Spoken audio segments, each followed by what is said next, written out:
pour vous apporter la parole du Seigneur. Je lis la parole du Seigneur dans 2 Rois 2, 19. 2 Rois 2, 19. Je lis la parole du Seigneur. Les gens de la ville dirent à Élisée, voici le séjour de la ville est bon, comme le voit mon Seigneur. Mais les eaux sont mauvaises et le pays est stérile. Il dit, apportez-moi un plat neuf et mettez-y du sel. Et ils le lui apportèrent. Il alla vers la source des eaux et il jeta du sel et dit, ainsi parle l'Éternel, j'assainis ces eaux et il n'en proviendra plus ni la mort, ni la stérilité. Et les eaux furent assainies jusqu'à ce jour selon la parole qu'Élisée avait prononcée. Parole du Seigneur. Bien-aimés, de quoi s'agit-il? Quel est le contexte dans lequel la parole a été écrite ici? Bien-aimés, Élisée était le disciple d'Élie. Élie va être enlevé au ciel en présence d'Élisée. Élisée va voir la double portion d'Élie.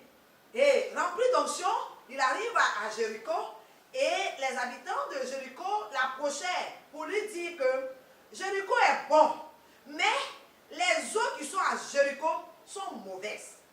Et la terre aussi est stérile, ça ne produit pas, ça ne donne pas fruit. Et Élisée dit, envoyez-moi du sel. Et quand ils ont envoyé le sel, Élisée a pris une pincée de sel et il a mis dans la source d'eau. Quand il a mis, et puis l'eau est devenue bonne. Alléluia. La terre, maintenant, est devenue fertile. Voilà ce que la parole nous dit. Mais ce matin, qu'est-ce que Dieu veut te dire? Qu'est-ce qu'il veut te donner comme enseignement pour toi ce matin? C'est ça qui est important. Voilà pourquoi le Saint-Esprit me convainc de te donner comme thème.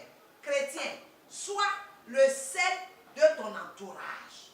Chrétien, sois le sel de ton entourage. En quoi le chrétien peut être le sel de son entourage? Bien aimé, voyons d'abord les vertus du sel. Le sel fait quoi? On voit que le sel purifie. Le sel purifie. Alors, en tant que chrétien, dans ton environnement, qu'est-ce que tu dois faire en tant que sel? Toi aussi, tu dois purifier, assainir l'environnement qui est pollué. Parce que nous sommes dans un monde pollué, dans un monde pourri, dans un monde corrompu, loin de Dieu.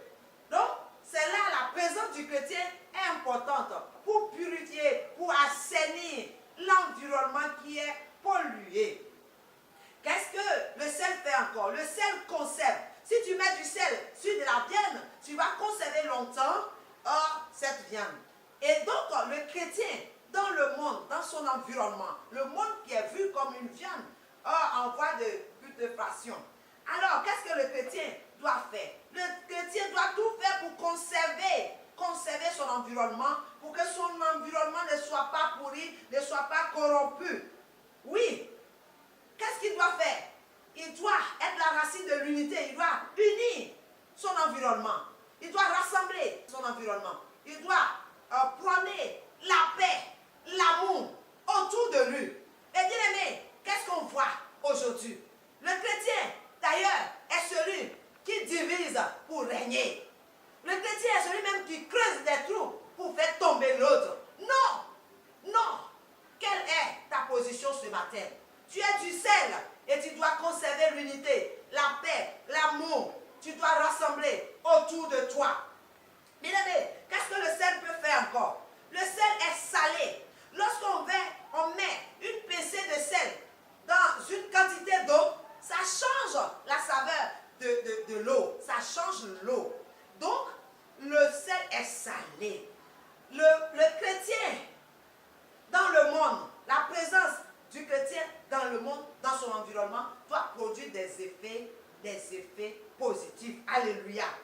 Alléluia. Tu dois saler ton environnement. Tu dois rendre vivable ton environnement. Tu dois rendre ton environnement vraiment vivable, intéressant au nom de Jésus-Christ. Alors, qu'est-ce que le sel fait encore? Le sel est efficace car le sel fait la différence. Donc, bien-aimé, toi en tant que chrétien, tu dois faire la différence avec le monde dans lequel nous sommes. As-tu compris cela? En tant que celle de ton environnement. Alors, quelle différence?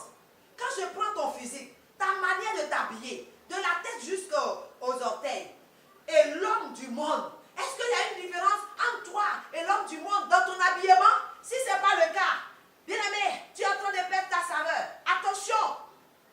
Attention, chrétien est différent du monde. Et toi, tu es le sel pour transformer ce monde-là. Donc, ton habillement, il faut changer. Alors, encore, tu dis, je suis à la mode. Quelle mode? Quelle mode? Alors, laisse-moi te dire, tu es le sel. Tu dois être différent. Tu dois mettre la différence à l'intérieur. Ta manière de te comporter, ta manière de parler, ta manière de vivre avec les autres. Est-ce que tu es du sel? Est-ce que tu es du sel? Les paroles qui sortent de ta bouche. Est-ce qu'il y a une différence entre toi et puis le pays qui est là? Si ce n'est pas le cas, réponds dans ton cœur et change de comportement. Alors, bien aimé, lorsque le chrétien ne remplit pas ses vertus du sel, quelles sont les conséquences? Lorsque tu ne remplis pas ces vertus-là, ça veut dire que tu as perdu ta saveur. Lorsque le sel perd sa saveur, il devient quoi? Il ne vaut plus rien. Il n'a plus de valeur. Et quoi? On doit le jeter. On doit le jeter. Donc, lorsque le chrétien ne remplit plus ses conditions, alors il devient du sel sans saveur. Et donc, devant le Seigneur, il doit être vomi. Le Seigneur veut te vomir. Si tu n'as plus de saveur, chrétien, et tu deviens un faux chrétien, selon Luc 14, verset 35. Bien-aimé, le chrétien sans saveur n'a pas le Saint-Esprit, car le Saint-Esprit s'est endormi en lui. Il a étouffé en lui. Alors, quand ta nature devient ainsi chrétien, lorsque tu perds ta saveur ainsi chrétien, que faire? Quelle solution? Alors, bien-aimé, notre saveur provient du Saint-Esprit. Donc, nous devons nous réveiller. Chrétien, réveille-toi, toi qui dors. Réveille-toi d'entre les morts et Christ t'éclairera. Voilà la solution. Et ainsi, tu vas reprendre ta saveur. Tu vas devenir le sel que Dieu veut. Et que Dieu sera glorifié. Que Dieu te bénisse. As-tu entendu mon message? Shalom à toi parce que je sais que le Seigneur te bénit ce matin. Amen.